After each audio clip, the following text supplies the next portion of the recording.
아침 일찍 동네 시장은 사람들로 북적였습니다. 채소와 생선 냄새가 뒤섞인 시장 골목에서 김도연 할아버지는 천천히 걸음을 옮겼습니다.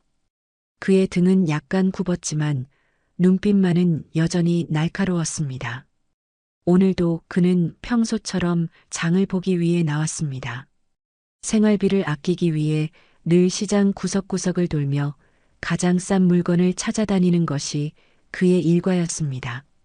아이고, 오늘은 무가 비싸네. 김도연 할아버지는 무값을 확인하고 한숨을 내쉬었습니다. 그때 갑자기 시장 한쪽에서 소란이 일었습니다. 도둑이야! 저 녀석 잡아요! 누군가의 외침에 사람들이 한쪽으로 몰려들었습니다. 젊은 남자가 한 노인의 지갑을 훔쳐 도망치고 있었습니다. 김도연 할아버지는 잠시 망설임도 없이 상황을 파악했습니다. 73세의 나이가 무색하게 그는 즉시 행동에 나섰습니다. 젊은 도둑이 달려가는 방향을 예측한 그는 시장 골목의 지름길을 택해 도둑보다 앞서 나갔습니다. 도둑이 모퉁이를 돌아 숨을 고르려는 순간 김도연 할아버지가 그의 앞에 나타났습니다.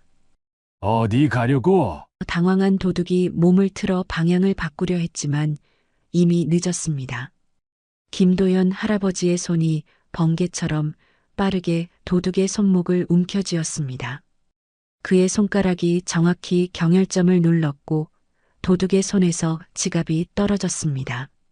아, 그나요! 이 늙은이! 도둑이 비명을 질렀지만 김도연 할아버지의 소나기에서 빠져나갈 수 없었습니다. 그의 손목을 잡은 할아버지의 손에는 믿기 힘든 힘이 담겨 있었습니다.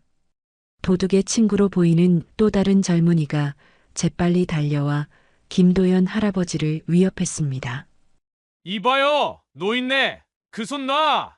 안 그러면! 그러나 말을 마치기도 전에 김도연 할아버지의 다른 손이 번개처럼 뻗어나가 그의 팔꿈치를 정확히 짚었습니다.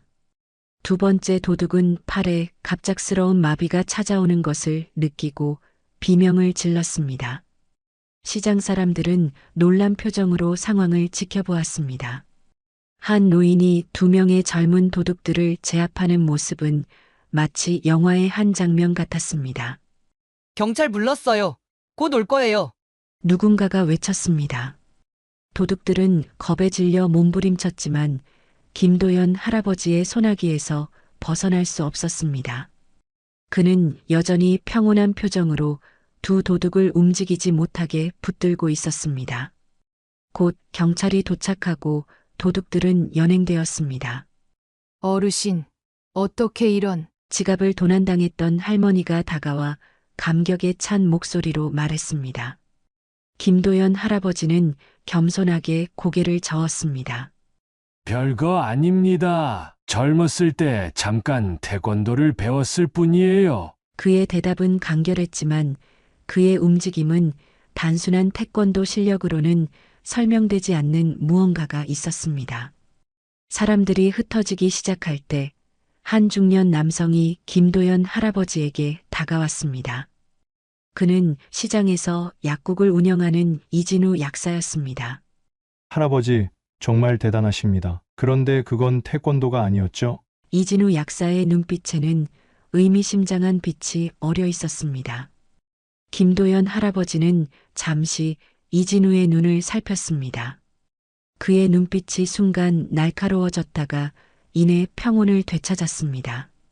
무슨 말씀인지 모르겠네요. 그냥 나이 먹어도 몸이 기억하는 게 있나 봅니다. 그는 담담하게 대답했습니다. 이진우 약사는 고개를 끄덕이면서도 믿지 않는 눈치였습니다. 혹시 시간 괜찮으시면 우리 약국에서 차라도 한잔 하실래요? 방금 있었던 일로 놀라셨을 텐데. 이진우 약사의 제안에 김도연 할아버지는 잠시 망설였습니다. 그는 대체로 사람들과 가까이 지내는 것을 피해왔습니다. 하지만 오늘은 왠지 이 약사의 진심 어린 제안을 거절하기 어려웠습니다. 그래요. 잠깐만요. 김도연 할아버지는 장바구니를 들고 이진우 약사를 따라갔습니다. 약국은 시장 입구 근처에 있었고 약국 뒤편에는 작은 사무실이 있었습니다. 이진우 약사는 그곳으로 김도연 할아버지를 안내했습니다. 앉으세요. 차 한 잔 끓여드릴게요. 이진우는 전기포트에 물을 올리고 찻잎을 준비했습니다. 이진우 약사는 차를 끓이면서 조심스럽게 말을 꺼냈습니다. 할아버지, 혹시 함경도 쪽 출신이신가요? 김도연 할아버지의 눈이 순간 날카로워졌습니다. 그는 경계하듯 주변을 살폈습니다. 어떻게 아셨죠? 그의 목소리에는 긴장감이 묻어났습니다. 제 아버지가 함경도 출신이셨거든요. 그런데 할아버지의 그 손놀림, 북한 특수부대에서 가르치는 격술과 비슷해 보였습니다. 이진우 약사가 설명했습니다. 김도연 할아버지는 깊은 한숨을 내쉬었습니다. 그는 수십 년간 자신의 과거를 숨겨왔습니다. 그건 나도 모르는 일이네. 그냥 어릴 때 배운 무술일 뿐이야. 그는 의도적으로 말을 돌렸습니다.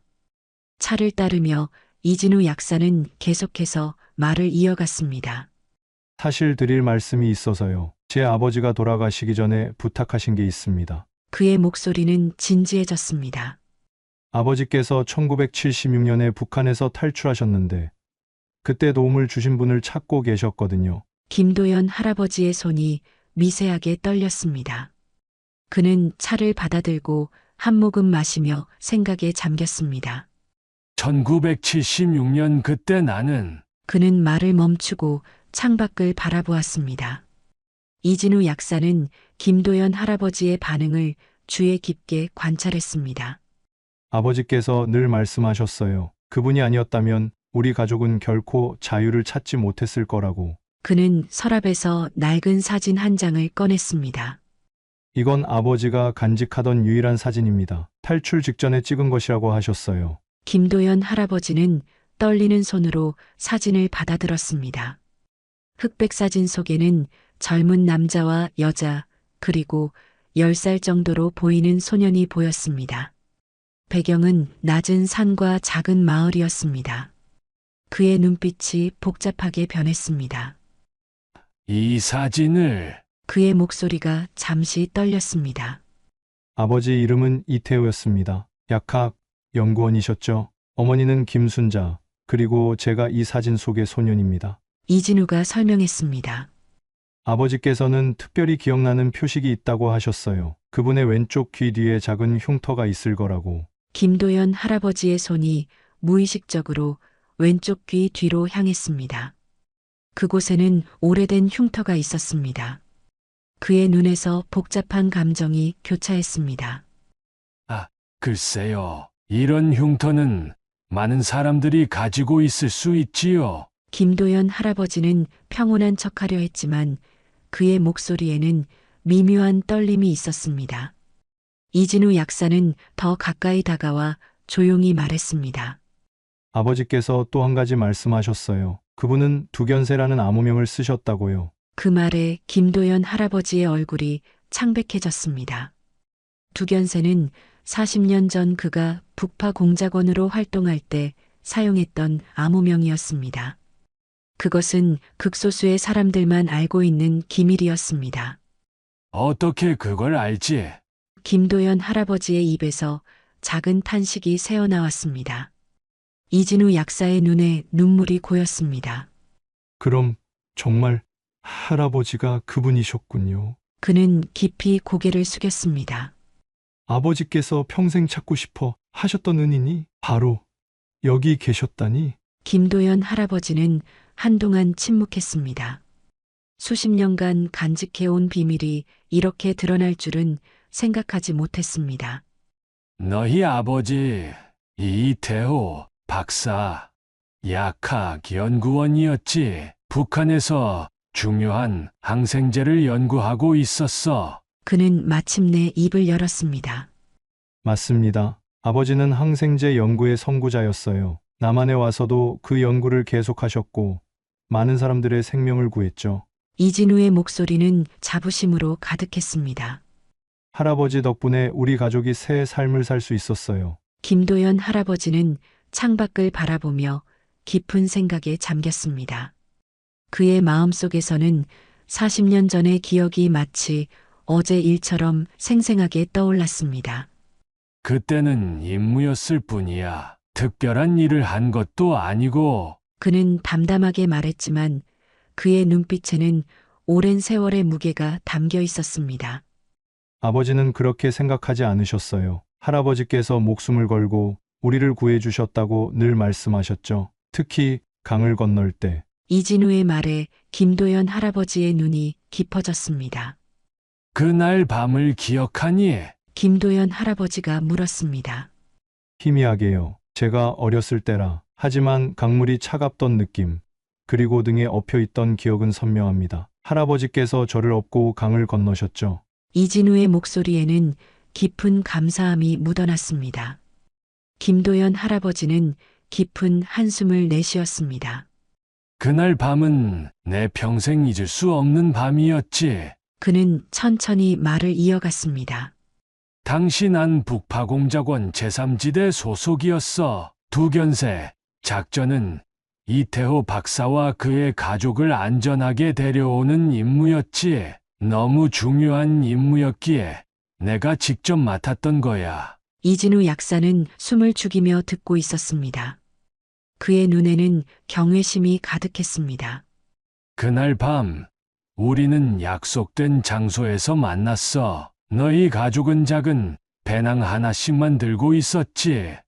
국경까지는 20km 밤새 걸어야 했어. 김도연 할아버지의 눈빛이 먼 과거를 향했습니다. 모든 것이 순조롭게 진행되는 듯했어. 하지만 강을 건너기 직전 북한 경비병들이 우리를 발견했지. 김도연 할아버지의 손이 무의식적으로 왼쪽 귀 뒤의 흉터를 만졌습니다. 총성이 울렸고 내 아버지가 어깨에 총상을 입었어. 너는 겁에 질려 울었고 내 어머니는 너를 안고 떨고 있었지. 그때 난 결정을 내렸어. 너희를 먼저 강 건너편으로 보내기로. 내가 먼저 너를 업고 강을 건넜지. 물살이 거셌고 경비병들의 총알이 물 위로 튀었어. 김도연 할아버지의 목소리가 떨렸습니다. 너를 안전하게 건너편에 데려다 놓고 다시 돌아가 내 부모님을 데려왔어. 내 아버지는 상처 때문에 거의 걸을 수 없었지만 강을 건너는 내내 한마디 불평도 하지 않았어. 이진우의 눈에 눈물이 고였습니다. 할아버지, 그때 왼쪽 귀 뒤에 상처를 입으셨군요. 김도연 할아버지는 고개를 끄덕였습니다. 강을 건너는 중에 총알이 스쳤어. 당시엔 아프다는 생각도 들지 않았지. 너희를 안전하게 데려가는 것만 생각했으니까. 그의 목소리에는 담담함이 묻어났지만 그의 눈빛에는 당시의 긴박했던 순간이 고스란히 담겨 있었습니다. 남한 접선 요원들에게 너희를 인계한 후 나는 돌아가야 했어. 그게 임무였으니까. 다시 북으로 돌아가 다른 임무를 수행해야 했지. 김도연 할아버지는 창밖을 바라보며 말했습니다. 그 후로 너희 가족에 대해서는 아무것도 듣지 못했어. 임무는 성공적으로 완수했다는 보고만 받았을 뿐. 이진우 약사는 깊은 감사의 마음으로 김도연 할아버지의 손을 잡았습니다. 할아버지 덕분에 우리 가족은 새 삶을 살 수 있었습니다. 아버지는 서울대학교 약학과 교수가 되셨고 남한에서 중요한 항생제를 개발하셨어요. 그 덕분에 수많은 생명이 구원받았죠. 김도연 할아버지의 눈가에 미소가 어렸습니다. 그렇게 성공하셨구나. 다행이야. 그의 목소리에는 진심 어린 기쁨이 담겨 있었습니다. 하지만 아버지께는 늘 한 가지 한이 있으셨어요. 그건 바로 할아버지를 찾지 못한 것이었죠. 돌아가시기 전 아버지는 제게 당부하셨어요. 두견세라는 분을 꼭 찾아 은혜를 갚으라고. 이진우의 목소리가 떨렸습니다. 김도연 할아버지는 고개를 저었습니다. 은혜라. 난 그저 임무를 수행했을 뿐이야. 국가를 위해 또 중요한 인재를 보호하기 위해서. 아니에요, 할아버지. 그건 단순한 임무 수행이 아니었습니다. 할아버지께서는 목숨을 걸고 우리를 구해주셨어요. 이진우가 진심을 담아 말했습니다. 김도연 할아버지는 생각에 잠겼습니다. 그동안 수많은 임무를 수행했지만 이태호 박사 가족을 구출한 임무는 특별했습니다. 그것은 그의 마지막 북파 임무였기 때문이었습니다. 그 임무 이후로 나는 더 이상 북으로 가지 않았어. 그가 조용히 말했습니다. 너희 가족을 구출한 후 내 정체가 노출됐거든. 조직에서는 나를 더 이상 북파 임무에 투입할 수 없었지. 그래서 할아버지께서는 이진우가 조심스럽게 물었습니다. 그래, 나는 은퇴했어. 정식으로 인정받지도 못한 채 조용히 물러났지. 부파공작원의 존재 자체가 기밀이었으니까. 김도연 할아버지의 눈에는 쓸쓸함이 맴돌았습니다. 그 이후로 평범한 삶을 살았어. 아니, 평범한 척 살았다고 해야 할까? 이진우는 깊은 존경심을 담아 김도연 할아버지를 바라보았습니다. 할아버지, 저희 집에 한번 오시겠어요? 아버지의 연구 자료와 사진들이 있습니다. 아버지께서 할아버지를 찾기 위해 모아둔 것들이에요. 김도연 할아버지는 잠시 망설였습니다. 그는 지난 40년간 자신의 과거를 숨기고 살아왔습니다. 하지만 이제는 그 무거운 짐을 조금 내려놓을 때가 온 것 같았습니다. 그래, 가보자꾸나. 이진우의 집은 시장에서 멀지 않은 아파트였습니다. 그는 김도연 할아버지를 정성껏 모시고 집으로 향했습니다. 집 안으로 들어서자 깔끔하게 정돈된 거실이 눈에 들어왔습니다. 벽면에는 가족 사진들이 걸려 있었고 책장에는 의학 서적들이 가지런히 꽂혀 있었습니다. 제 아내와 아이들은 지금 외가에 가 있어요. 혼자 있을 시간이 충분합니다. 이진우가 말했습니다. 그는 김도연 할아버지를 소파에 앉히고 차를 준비했습니다. 김도연 할아버지의 시선은 벽에 걸린 사진들로 향했습니다. 그 중에는 나이 지긋한 남자의 사진이 있었습니다. 그는 그 사진을 오래도록 바라보았습니다. 이분이 내 아버지시구나. 네, 3년 전에 돌아가셨어요. 끝까지 할아버지를 찾고 싶어 하셨죠. 이진우가 차를 내오며 말했습니다. 그는 창고 같은 작은 방으로 들어가 낡은 상자 하나를 가지고 나왔습니다.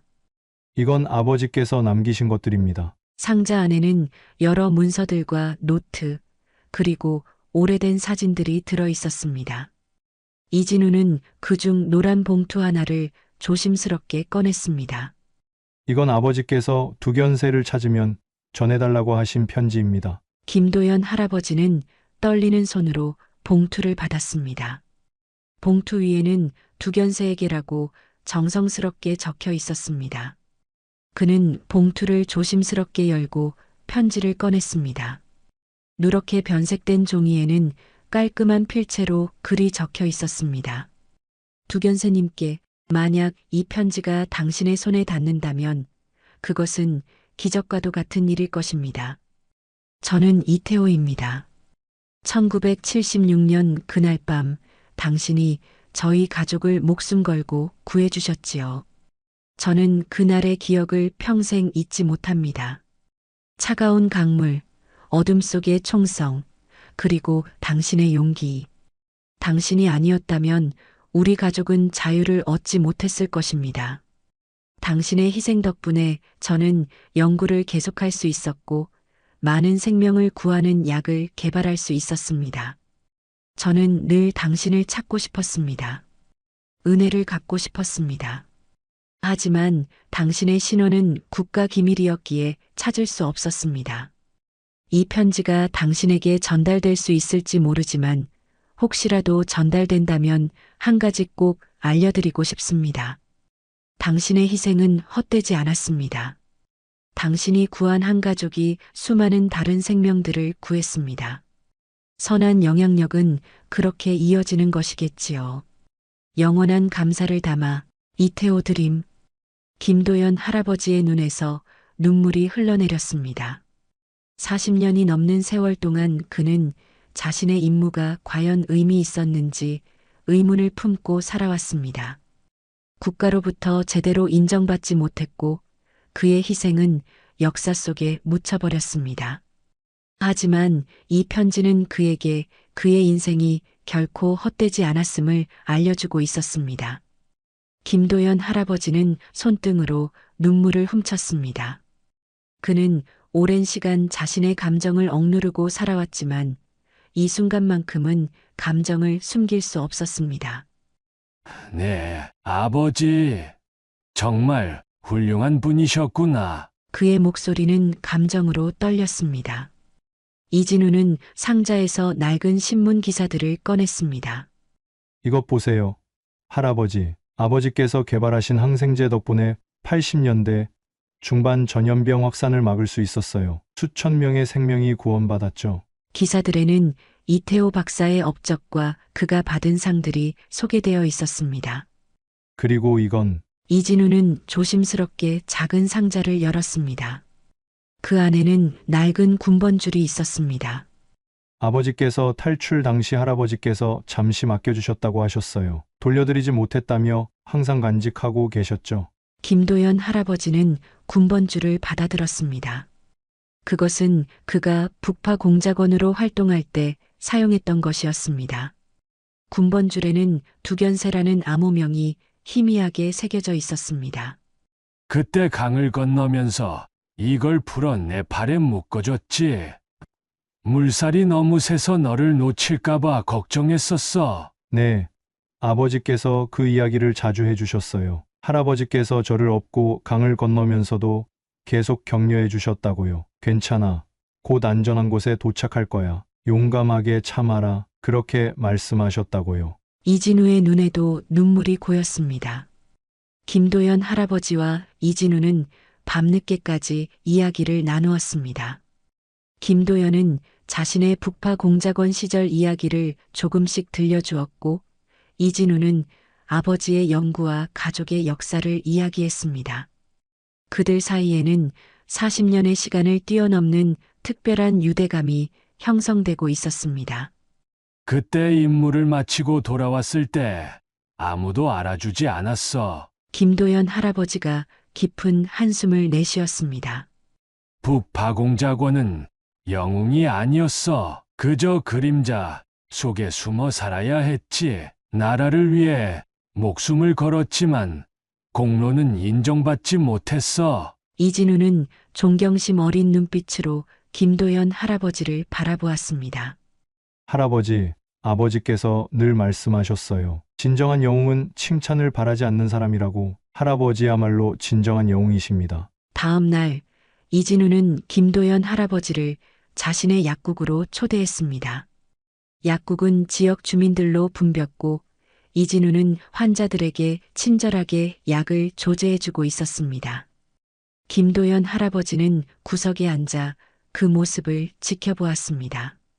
이 약국은 아버지의 유산이에요. 한가해진 틈에 이진우가 다가와 말했습니다. 아버지께서 시작하신 일을 제가 이어받았죠. 가난한 사람들에게 무료로 약을 나눠주는 것도 아버지의 뜻이었어요. 김도연 할아버지는 약국 안을 둘러보았습니다. 벽면에는 각종 의약품들이 가지런히 진열되어 있었고 한쪽에는 무료 진료 안내문이 붙어 있었습니다. 내 아버지의 뜻을 잘 이어받았구나. 그의 말에는 진심 어린 감탄이 담겨 있었습니다. 점심시간이 되자 이진우는 약국 문을 잠시 닫고 김도연 할아버지를 근처 식당으로 초대했습니다. 할아버지, 제가 대접하겠습니다. 그는 정성껏 음식을 주문했습니다.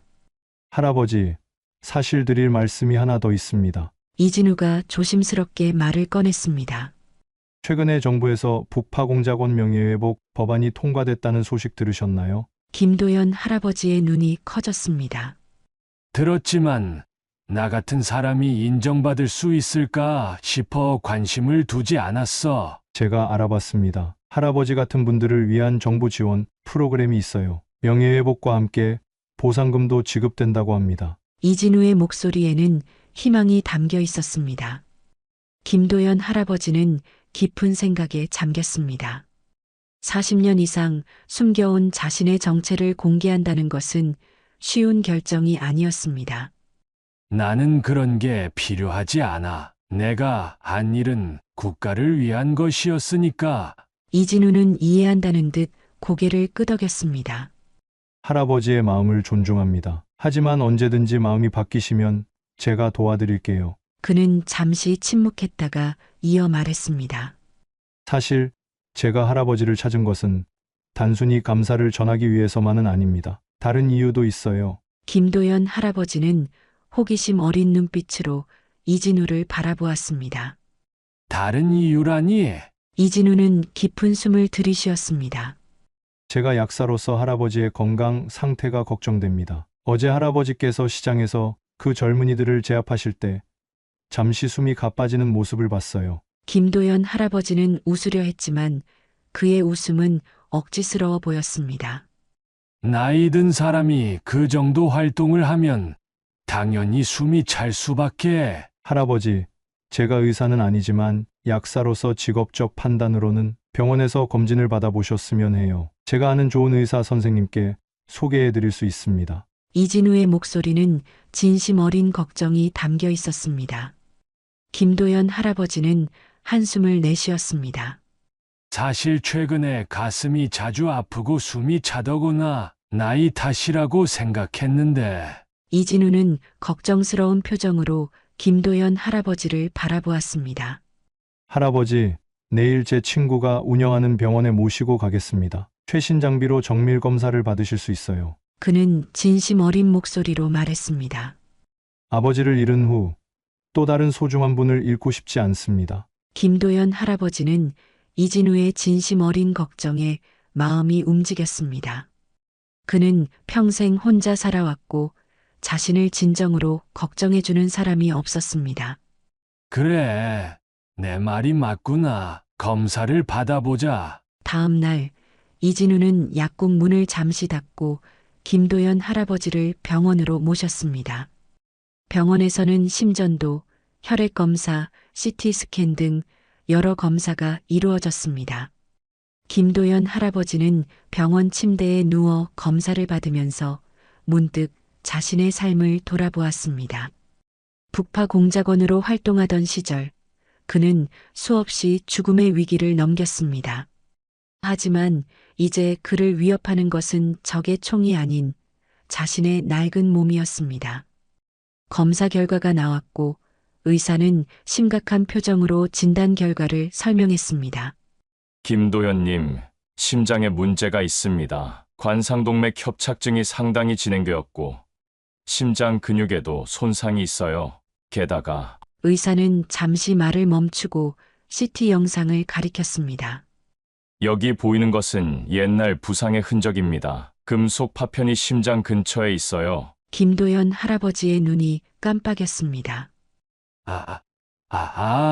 그건. 그는 잠시 말을 멈추었습니다. 이진우와 의사가 그를 바라보고 있었습니다. 40년도 더 된 일이네. 임무 중에 다친 거야. 의사는 고개를 끄덕였습니다.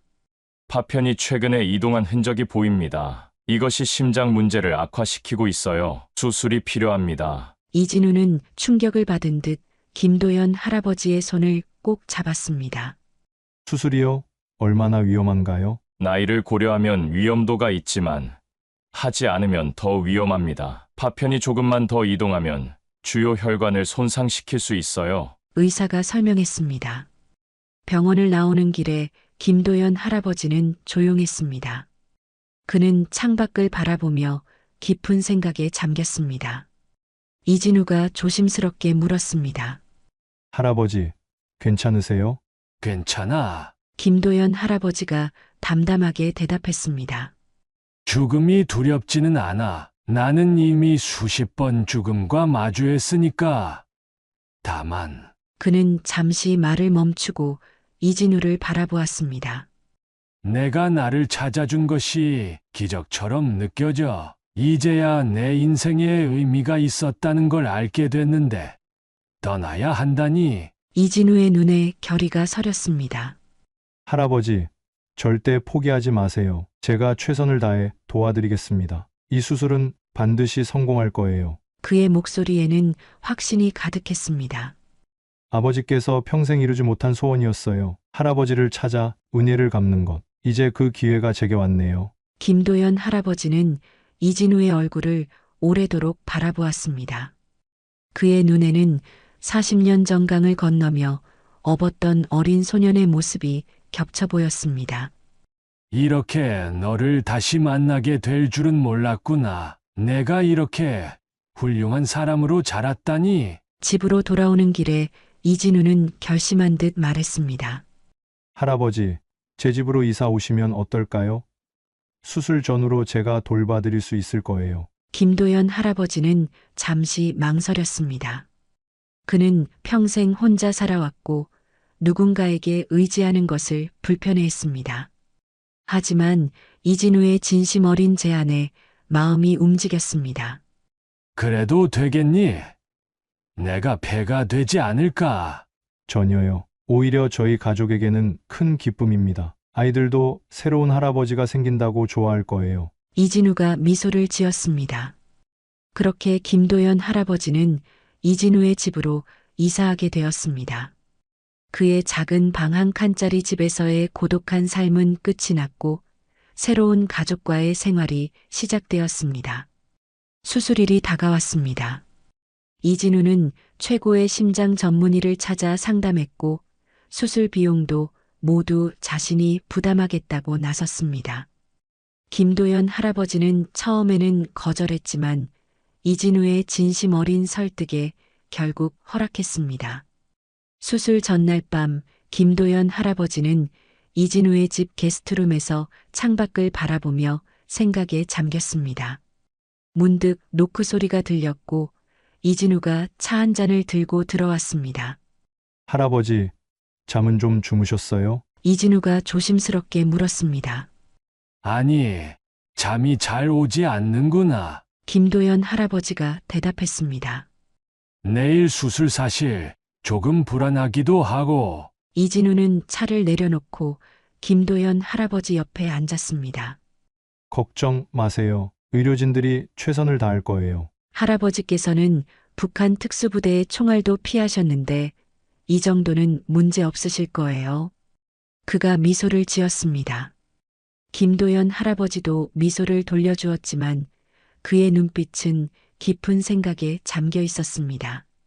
진우야, 혹시 수술이 잘 안 되더라도 너무 실망하지 말거라. 난 이미 충분히 살았다. 이진우는 김도연 할아버지의 손을 꼭 잡았습니다.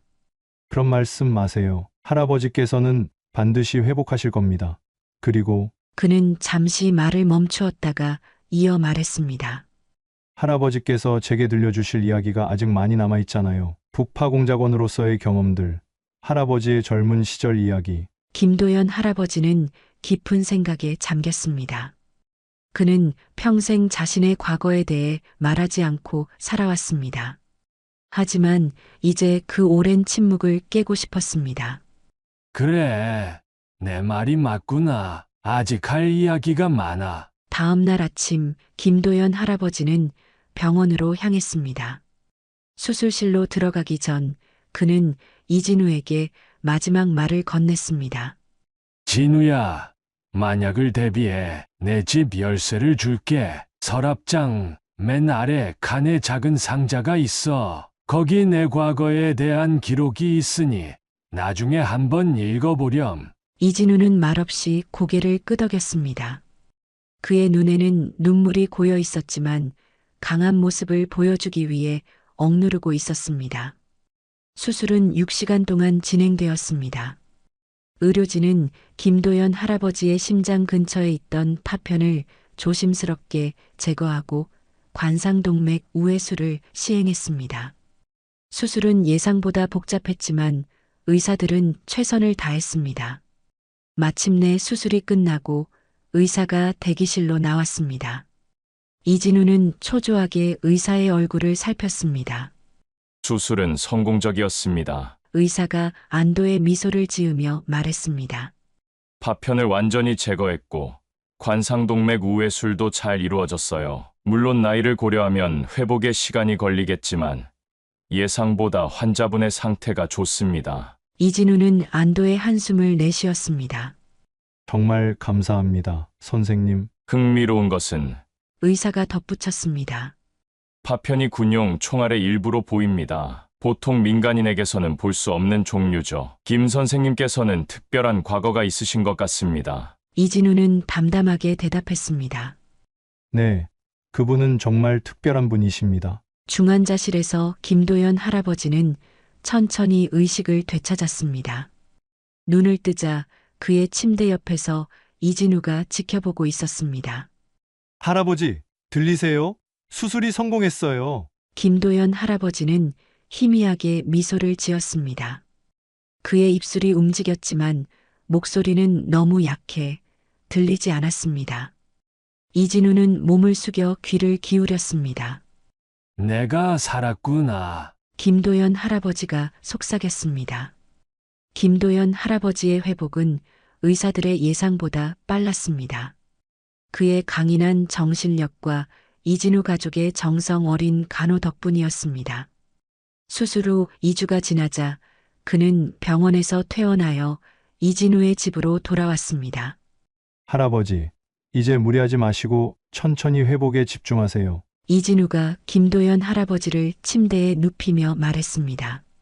이진우의 아내 민지는 정성스럽게 죽을 끓여왔고 그의 두 아이들은 김도연 할아버지에게 그림과 편지를 그려 선물했습니다. 고맙다. 진우야. 김도연 할아버지는 감사의 마음을 담아 말했습니다. 이렇게 따뜻한 가족의 품을 느끼게 될 줄은 몰랐구나. 회복기 동안 김도연 할아버지는 이진우의 아이들에게 옛날 이야기를 들려주며 시간을 보냈습니다. 물론 북파 공작원 시절의 이야기는 아이들에게 적합하지 않았기에 그는 대신 자신의 어린 시절 이야기나 민간 전설을 들려주었습니다. 어느 날 저녁 아이들이 잠든 후 이진우는 김도연 할아버지의 방을 찾아왔습니다. 그의 손에는 작은 나무 상자가 들려 있었습니다. 할아버지, 수술 전에 말씀하셨던 상자를 가져왔어요. 열어봐도 될까요? 김도연 할아버지는 잠시 상자를 바라보았다가 고개를 끄덕였습니다. 그래, 이제는 때가 됐구나. 이진우는 조심스럽게 상자를 열었습니다. 상자 안에는 오래된 사진들과 문서, 그리고 작은 일기장이 담겨 있었습니다. 맨 위에는 흑백 사진 한 장이 놓여 있었습니다. 젊은 시절에 김도연이 군복을 입고 있는 모습이었습니다. 이게 할아버지? 이진우가 경외심을 담아 말했습니다. 사진 속 김도연은 20대 초반으로 보였고 날카로운 눈빛과 단단한 표정이 인상적이었습니다. 그래, 1970년에 찍은 사진이야. 북파 공작원 훈련을 마치고 첫 임무를 받기 직전이었지. 김도연 할아버지가 설명했습니다. 그의 목소리에는 옛 기억을 더듬는 듯한 감정이 묻어났습니다. 이진우는 다른 사진들도 하나씩 살펴보았습니다. 그 중에는 김도연과 다른 요원들로 보이는 사람들이 함께 찍은 사진도 있었습니다. 모든 사람의 얼굴은 흐릿하게 처리되어 있었지만 김도연의 얼굴만은 선명했습니다. 우리 팀이었어. 김도연 할아버지가 말했습니다.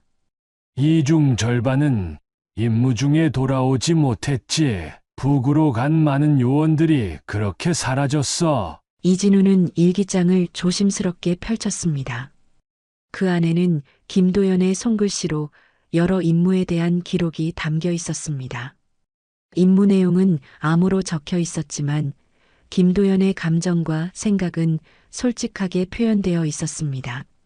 이건 할아버지의 임무 기록인가요? 이진우가 경외심을 담아 물었습니다. 김도연 할아버지는 천천히 고개를 끄덕였습니다. 그래, 공식적으로는 기록할 수 없었던 것들이야. 하지만 누군가는 이 이야기를 알아야 한다고 생각했어. 그는 일기장을 가리켰습니다. 1976년 10월 15일 기록을 읽어보렴. 이진우는 해당 날짜를 찾아 페이지를 펼쳤습니다. 그곳에는 두견세 작전 성공이라는 제목과 함께 간결한 문장들이 적혀 있었습니다. 오늘 이태호 박사와 가족을 무사히 데려왔다. 박사는 어깨에 총상을 입었으나 심각하지 않아 다행이다. 이 가족이 앞으로 자유롭게 살 수 있기를 바란다. 이진우가 천천히 읽었습니다. 그의 목소리가 떨렸습니다. 할아버지, 이게 우리 가족 이야기군요. 김도연 할아버지는 미소를 지었습니다. 그래, 너희 가족을 구출한 임무는 내게 특별했어. 내가 수행한 마지막 북파 임무였거든. 그는 잠시 말을 멈추고 깊은 한숨을 내쉬었습니다. 그 임무 이후로 내 정체가 노출됐고 더 이상 북으로 갈 수 없었어. 하지만 후회는 없었지. 너희 가족을 안전하게 데려온 것만으로도 내 임무는 가치가 있었으니까. 이진우는 일기장의 다른 페이지들도 넘겨보았습니다.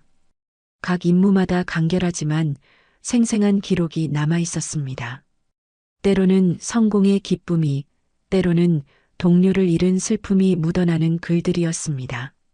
할아버지는 정말 많은 일을 겪으셨군요. 이진우가 경외심을 담아 말했습니다.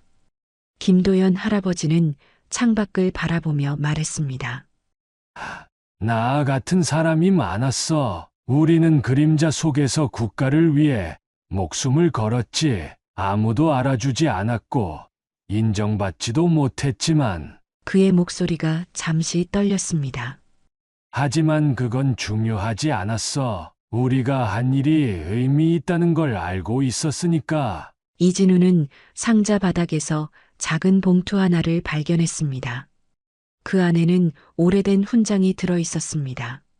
이건 무슨 훈장인가요? 비밀리에 받은 무공훈장이야. 공식적으로는 존재하지 않는 거지. 김도연 할아버지가 설명했습니다. 임무가 끝난 후 조용히 받았어. 당시 상관이 언젠가는 이 훈장의 가치가 제대로 인정받을 날이 올 거라고 했는데 그는 쓴웃음을 지었습니다. 40년이 지나도록 그런 날은 오지 않았지. 이진우의 눈빛이 결연하게 변했습니다.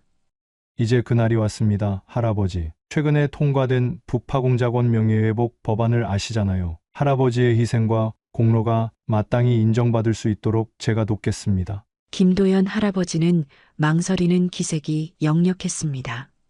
글쎄, 난 그런 인정이 필요하지 않아. 내가 한 일은 국가를 위한 것이었으니까. 할아버지의 마음은 이해합니다. 이진우가 진심 어린 목소리로 말했습니다. 하지만 이건 할아버지 개인의 문제만이 아니에요. 할아버지처럼 목숨을 바친 수많은 북파공작원들의 역사를 바로 세우는 일입니다. 김도연 할아버지는 깊은 생각에 잠겼습니다. 그의 눈앞에는 오래전 함께 임무를 수행했던 동료들의 얼굴이 스쳐 지나갔습니다. 그래, 내 말이 맞구나. 그는 마침내 고개를 끄덕였습니다. 몇 주 후 김도연 할아버지는 이진우의 도움으로 정부에 자신의 기록을 제출했습니다. 그리고 그의 공로는 마침내 공식적으로 인정받게 되었습니다. 작은 기념식이 열렸고 그는 조용히 훈장을 받았습니다. 기념식을 마치고 집으로 돌아오는 길, 이진우와 김도연 할아버지는 평화롭게 걸었습니다. 봄바람이 두 사람의 얼굴을 스쳐 지나갔습니다. 할아버지, 이제 어떠세요? 이진우가 물었습니다. 김도연 할아버지는 잠시 하늘을 바라보았습니다. 40년이 지나서야 내가 한 일이 헛되지 않았다는 걸 알게 되었구나. 두 사람은 이진우의 집으로 향했습니다. 그곳에는 이제 김도연 할아버지의 새로운 가족이 기다리고 있었습니다.